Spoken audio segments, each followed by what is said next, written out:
Hey, I think that's your guy. What the hell's he doing down there?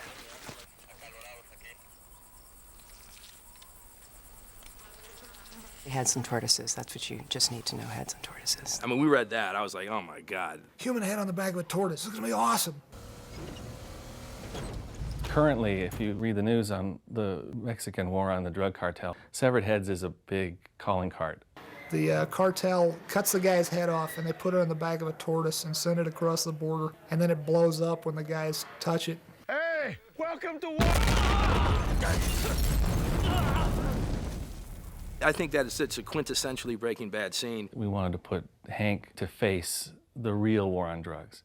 Hank gets there, and he gets the nausea again from the post-traumatic stress thing, and that they start making fun of him, but that saves his life. As he starts getting nauseous, he goes back to the car, and all of a sudden the whole thing turns to Apocalypse Now, you know.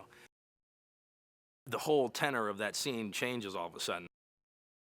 You can't believe the hours and hours of meetings that go into doing something like this. You know, how do you mount a head to the back of a tortoise so that the head doesn't fall off, and yet without hurting the tortoise? His name was Otto. He was a 70-pound, 14-year-old Sucati, I think. If you'd put a carrot or some lettuce in front of him, he'd just go for hours. He'd just follow you anywhere you know, because Otto's into eating. We cast him, and then we made a turtle out of foam. The head was made out of stearic acid, and it's like a type of a wax. They got to paint it. They got to put the glass eyeballs in. They got to put in every hair of every eyelash and eyebrow. The work that goes into this thing is astounding. I've got it over in a cooler in one of the offices, Danny Trejo's head. You open this thing up and it'll freak you out because you think it's a real head staring up at you.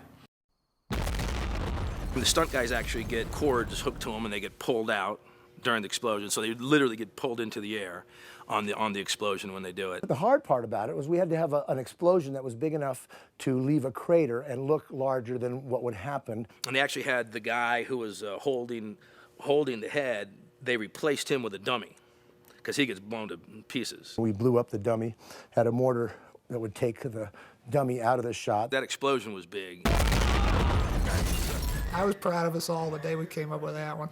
That was a fun one. I thought it was a great image. So. It was like, I don't think we're going to be seeing that on any other show this year.